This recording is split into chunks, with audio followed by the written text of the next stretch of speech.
That's getting a lot of good, clean smoke. We're not gonna have to leave it on here long to get the smoke consistency that I want. It's not like it's a big piece of meat. So I'm gonna come back in 30 minutes and check on things, and I don't expect this to take any longer than an hour. So we'll check back.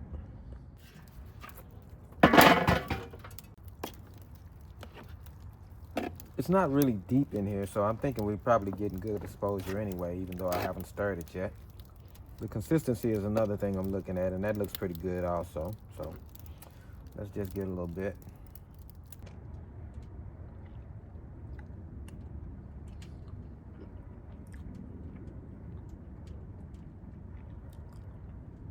It has a nice little flavor profile going there.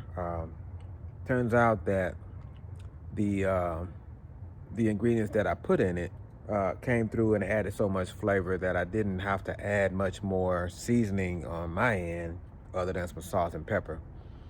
So I think it's good right where it is. Actually, I'm just going to give it a little more time to get some more smoke, understanding though that whenever food sits in the fridge covered, the smoke intensifies because it's not escaping, you know what I mean? So it's gonna have a better smoke profile tomorrow than it does today, no matter when I take it off. And they were already done, so it really doesn't have to go any more than about another 30 minutes or so. We'll pull it.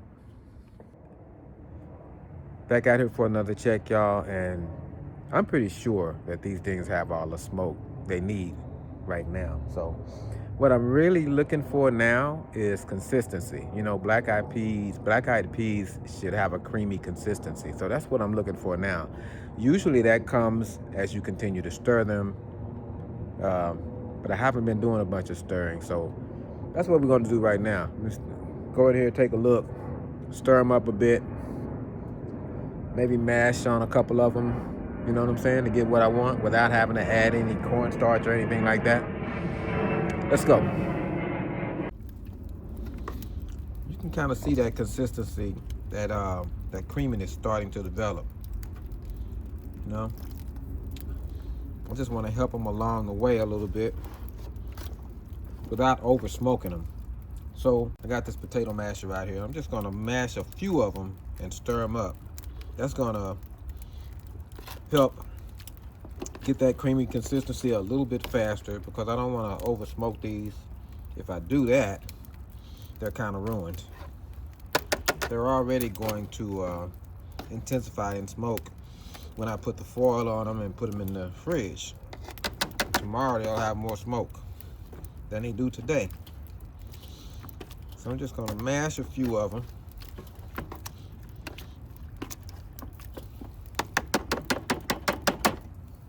And then stir.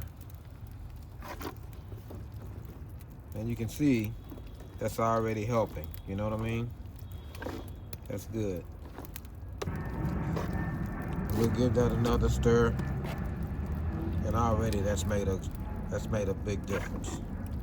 So I have the consistency I want. You know they're done because they were already done.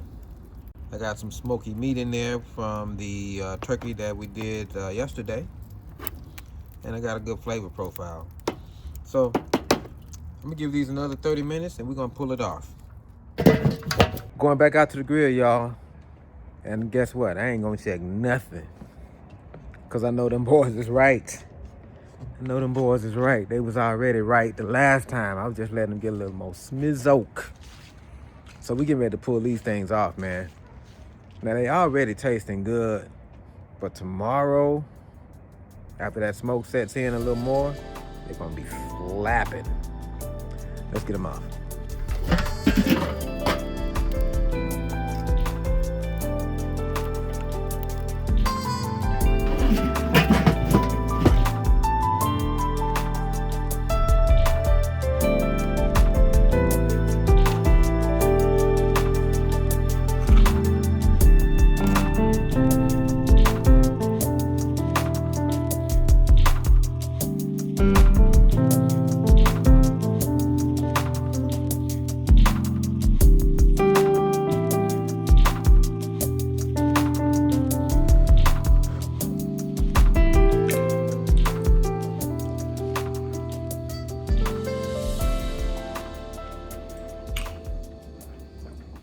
That's good.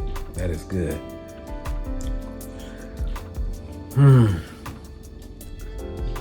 Yeah, man, I like that. That's one for the books.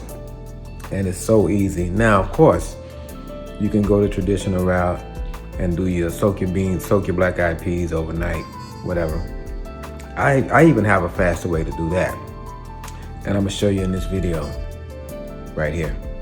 Happy holidays from Ron on the Grill.